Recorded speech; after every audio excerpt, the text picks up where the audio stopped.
Olá pessoal, Bruno Vitorino falando. Nesse vídeo nós vamos continuar o estudo dos circuitos digitais sequenciais, né? Vamos nos concentrar nesse vídeo em entender um pouco mais, né? A essa altura a gente já viu os circuitos mais básicos sequenciais, que são os LEDs e os flip-flops. A gente já sabe a diferença entre um LED e um flip-flop. Então, para introduzir esse vídeo, eu vou relembrar essa diferença e a gente vai fazer um pequeno exercício, né, de um circuito que tem uma porta lógica OR, né, uma porta lógica OR, e a saída dessa porta lógica OR está sendo levada para a entrada de um LED e de um flip-flop do tipo D. E a gente vai estudar aqui esse caso, né? Com essas entradas A e B, são as entradas da porta OR, né? São entradas hipotéticas aqui, né? Como se fosse uma simulação, né? Onde o eixo X é o tempo aqui, né? E a gente tem os gráficos temporais aqui que estão entrando na porta lógica e também o sinal de clock. Essas são as entradas, são fornecidas e a gente vai ter que estimar aqui quais serão os estados de saída, né, a cada tempo aqui, né, a cada variação. Então, relembrando a diferença entre um LED e um flip-flop, basicamente, né, na simbologia mais utilizada aí na bibliografia de eletrônica digital, essa caixinha de cima aqui, ela é o LED, né? Então o LED ele também tem uma entrada chamada clock, né? Muitas vezes também é chamado de enable, né? No LED seria equivalente, né? E ele não tem a diferença da caixinha do LED para o do flip-flop, do símbolo, né? É que o flip-flop tem na entrada de clock a simbologia, um triângulo, né? Na entrada, representando que esse sinal de clock de um flip-flop. E que aí vem a diferença, né? Esse sinal de clock aqui, esse circuito, na verdade, do flip-flop, ele é sensível, né, à borda do clock. Ou seja, é exatamente na borda do clock que o sinal Q fica igual ao sinal D. Ou seja, o sinal digital, o bit que está aqui, ou os bits, se for um registrador de mais bits, os bits que estão aqui na entrada, eles vão passar para a saída somente no instante infinitesimal, né, nesse instante de tempo curtíssimo, que é uma borda de um clock, né, a subida, por exemplo, de um clock. Okay? Esse flip-flop aqui é um flip-flop que funciona nas bordas de subida ou bordas positivas, né? Que é exatamente o instante em que o sinal de clock passa de 0 para 1. É essa borda aqui, certo? Um instante de tempo muito pequeno. E o LED, por outro lado, ele não funciona baseado na borda do clock. Ele funciona baseado no nível do clock, ou seja, sempre que o clock é igual a 1, nesse caso aqui, desse símbolo, sempre que o clock é igual a 1, o Q é igual ao D.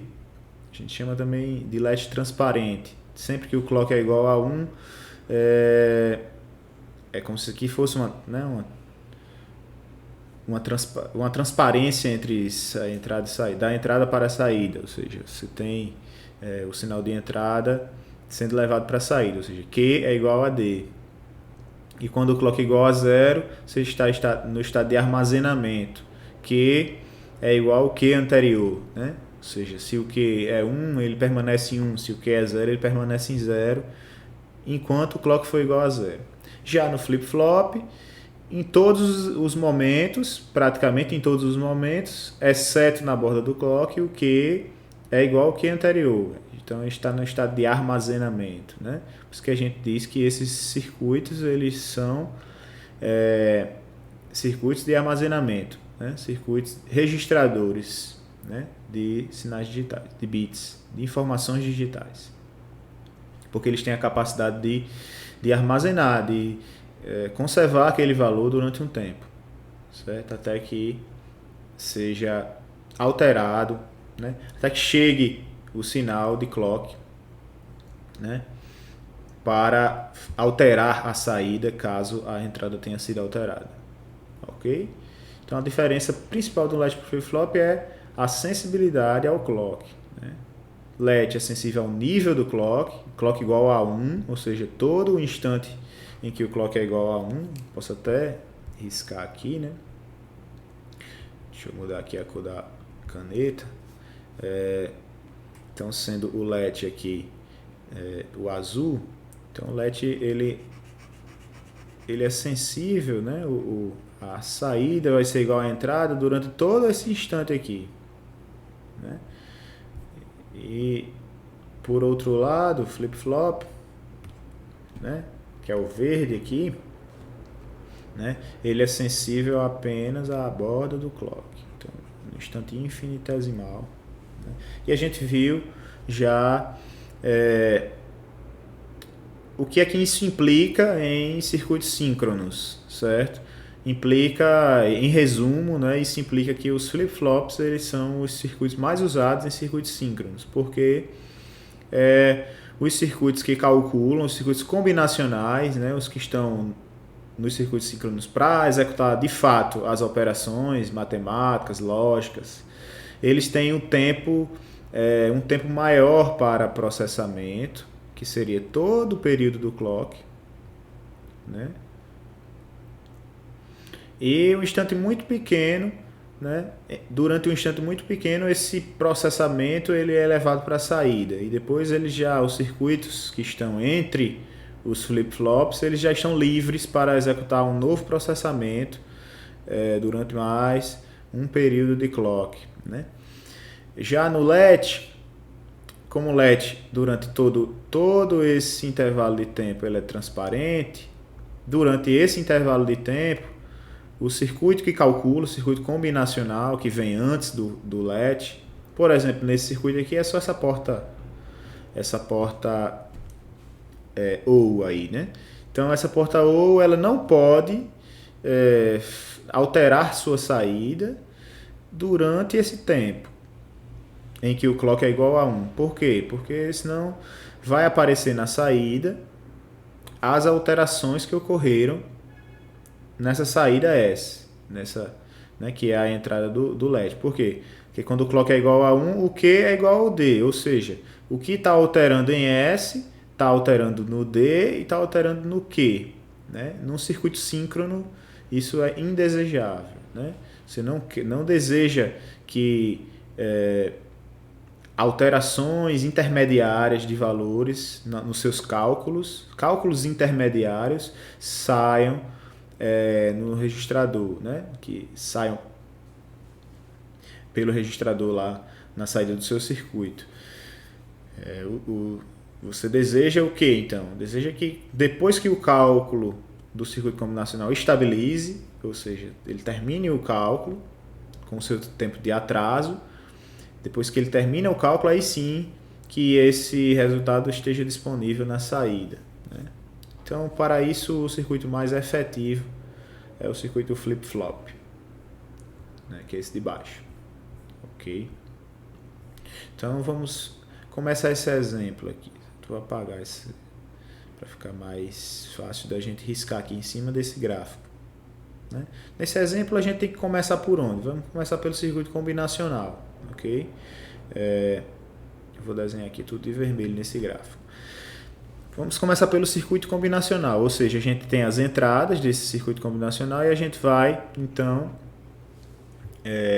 riscar aqui no gráfico a saída. A gente tem que entender, então, qual é o circuito combinacional, né? É porta OU. Porta OU, ela só é zero na saída quando as duas entradas A e B são zero. Em todos os outros casos, a saída é igual a 1, certo? Então, a gente pode ir alterando aqui essa saída S, que é a saída da porta lógica. Então, daqui até esse instante de tempo aqui, né? Desculpem aí, essas retas não tão perpendiculares. Até esse instante as entradas eram 0, as duas, então a saída é 0. Depois o A passou a ser 1. Então se o A passou a ser 1, a saída da porta OU ela também vai ser 1. Né? Ser nível lógico 1. Aí nesse instante de tempo, as duas entradas passaram a ser 1. Então como é porta OU, também continua sendo 1. Né? Continua sendo 1. Aqui a porta, né, o sinal A cai para 0, mas o sinal B ele permanece em 1. Então a saída permanece em 1. Né? Quando é que essa saída, esse sinal S vai para 0? Exatamente nesse instante de tempo aqui, quando o B vai para 0 e o A continua em 0. Né? A mesma coisa vai acontecer aqui na frente, o A sobe primeiro, né? Deixa eu tentar fazer o mais reto possível aqui. O A sobe primeiro, acontece a mesma coisa aqui, depois veio o B, aí o A caiu para 0, o B caiu para 0, pronto, agora os dois são zeros, são 0 e a saída ficou em 0. Aqui passa um tempozinho e vem mais uma vez o A, sobe o A para 1, então o sinal S vai para 1. Ok. Aqui eu errei um pouco, né? Porque nesse exato instante aqui o sinal deve descer para, né? deve cair de 1 para 0. Porque as duas entradas são 0. Prontinho. Então aí tem um esboço do sinal S, né? Que é o sinal que vai, o mesmo sinal S que vai para a entrada do LED, entrada D do LED, entrada de dados, e a entrada de dados do flip-flop. Né? E agora a gente vai estudar cada um deles. Né? O LED primeiro, vamos estudar de azul, né? Já que eu já tinha desenhado aqui em azul. Então a gente vai ver agora o Q, a saída Q, né? Do LED. Né? A saída Q barrado ela é o contrário da saída Q. Então se você conhece a saída Q, sabe como ela funciona, você também conhece o Q barrado. É só fazer tudo invertido. Onde é 0 vira 1 e onde é 1 vira 0. Então vamos lá. Como é que funciona um LED então? Quando esse sinal de clock é igual a 0, ele está no estado de armazenamento. Ou seja, ele está armazenando o valor anterior. Só que no início do funcionamento do circuito, a gente não tem valor anterior na saída. Né? A saída, a gente pode assumir que ela é 0, mas a gente poderia assumir que ela é 1. Eu costumo fazer o seguinte: no início do funcionamento de um LED, eu coloco um X aqui, certo? Isso é muito utilizado. Eu coloco que ele não tem um valor especificado. Ok? A saída do LED não tem um valor especificado. Eu não sei se era 1, se era 0, ele está armazenando algum valor. Só que quando o clock vai para 1, né? Logo no início aqui, ele já é transparente, ou seja, o que estava no D vai para o Q. Ou seja, exatamente o que está acontecendo aqui no S vai acontecer na saída do LED. Né? Ou seja, vai começar em 0. Se a gente der um zoom aqui, né? Eu estou considerando, eu vou até trabalhar com esse zoom ligado, fica mais interessante. Então, no início do clock igual a 1, aqui, né, nessa borda, o LED passou a ser transparente, mas o sinal S era 0. Então, começa em 0, um tempinho, e depois de alguns, uma fraçãozinha aqui da borda positiva, esse sinal passou a ser igual a 1. Né? E assim foi até aqui, né? Então, depois que o clock vai para 0, o que é que acontece no LED, né? Depois que o clock vai para 0, a gente entra no estado de armazenamento. O Q é igual ao Q anterior. Então, como o Q é 1, nesse exato instante aqui que desceu o clock, ele vai continuar sendo 1. Né? O Q é igual ao Q anterior significa isso. Que o estado que estava, quando iniciou o estado de armazenamento, ele continua. A saída continua a mesma. Mesmo valor. Até quando? Até quando vem um novo clock. Né? Aqui o clock igual a 1 novamente. Né? Clock igual a 1 novamente. Mais uma vez ele vai colocar na saída o que está na entrada. E o que está na entrada aqui, durante todo esse tempo, é 1. Né? S é igual a 1. Ou seja, isso aqui vai continuar igual a 1 também. Chegou na borda negativa, ele entrou no estado de armazenamento, ou seja, continua igual a 1 a saída. Dá para identificar aqui já que vai acontecer a mesma coisa nesse pulso. Vai armazenar agora. Nesse pulso também é igual a 1 ainda. E vai armazenar. Agora perceba que tem uma mudançazinha, né, no comportamento da entrada. A entrada variou. Perceba, né, que a entrada variou enquanto eu estou no estado de armazenamento. Né? O LED não é transparente nesse instante. Ou seja, eu posso alterar minhas entradas. Né? A entrada do LED pode alterar durante o armazenamento, que nada vai acontecer na saída. A saída vai continuar igual à saída anterior. Está no estado de armazenamento. Está armazenando o valor 1. Quando é que isso vai mudar? Se é que tem que mudar. Quando o clock virar 1, ficar igual a 1. Então, durante todo esse tempo, o LED é transparente. Ou seja, ele vai pegar, né, como se eu fizesse o Ctrl+C, Ctrl+V dessa região aqui do S. Ou seja, durante esse tempo, o sinal foi para 0. Né? O sinal S está em 0, então a saída vai para 0. O que é que acontece aqui quando vira 0? Vai para o estado de armazenamento, mais uma vez. Armazenamento. Né? O que quer dizer armazenamento mesmo? O que estava na saída, que é o QLED, né? O que está na saída aqui continua na saída. Né? Então, a gente pode riscar até a próxima borda de clock. Né? Não que isso funcione na borda, mas é na borda que a gente vai começar a leitura. Né? Então, vamos identificar aqui quanto está o S nessa. Mais uma vez aconteceu aquilo que aconteceu anteriormente. O sinal mudou, o sinal S subiu antes da borda do clock, um pouquinho antes. Mas, como estava em armazenamento, nada mudou. Só vai mudar efetivamente quando tiver clock igual a 1. Né? Clock igual a 1. Então, eu pego, durante todo esse tempo, o sinal foi para 1. Aí entrou em armazenamento, continua igual a 1. E esse sinal vai continuar igual a 1 aí, né? Porque o sinal de entrada não está alterando. E aí vai acontecer uma última vez. E agora mais uma vez o sinal, igual como aconteceu aqui no início, né? O sinal alterou enquanto o LED estava transparente.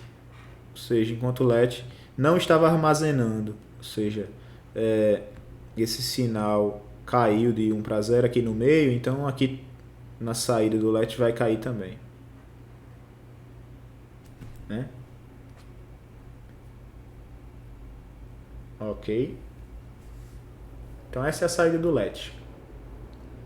E a saída do flip-flop, né? A saída do flip-flop, nesse caso, ela vai ser sensível às bordas do clock. A gente só vai, então, para estudar o flip-flop, a saída do flip-flop é até mais simples do que a saída do LED. Porque a gente só vai identificar só vai olhar para a minha entrada do flip-flop nas bordas positivas do clock, nas bordas de subida, que são essas daqui, certo? Geralmente até o sinal de clock de um flip-flop ele é representado assim mesmo, com a setinha subindo aqui, certo? E a gente diz que o clock, que o flip-flop é sensível à borda de subida. Se fosse sensível à borda de descida, ele tinha uma bolinha aqui na entrada, certo? Como ele não tem a bolinha, eu sei que é borda de subida. Então, sempre que for borda de subida, a gente vai olhar para a entrada e vai alterar a saída. Se não tiver alteração, a gente mantém o mesmo valor. Vamos lá. Mais uma vez, no início, eu não sei qual era o valor anterior. Então, ele está em armazenamento de um valor desconhecido. Vou colocar um X aqui, certo? Então X. Até a borda do clock. Quanto é a entrada nessa primeira borda do clock? Igual a 0. Se a entrada é igual a 0, então esse circuito vai começar com o valor 0. E até quando vai esse valor 0? Até a próxima borda do clock, porque ele não, o circuito do flip-flop, ele guarda aquele valor 0 dentro do flip-flop, na saída, né, do flip-flop. Essa saída não é alterada enquanto não tiver uma nova borda. Então esse 0 ele vai permanecer. Veja que já ficou diferente do LED, né? Já ficou diferente. E na próxima borda do clock a gente vai avaliar novamente. O S é igual a 1, né? Nessa borda do clock. Então vou tentar ser aqui o mais linear possível. O que é que vai acontecer aqui? Subiu, né, o valor porque o S é igual a 1.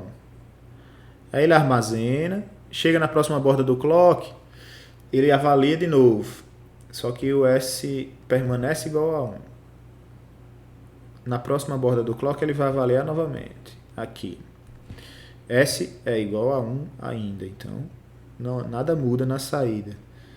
Na próxima borda do clock ele vai avaliar novamente. Pronto. Nessa borda do clock, aí o S já é igual a 0. Então a saída tem que ir para 0. Né? E ele armazena até quando? Até a próxima borda de clock. Na borda de clock, o sinal já é 1? Então sobe. Né? Sobe. E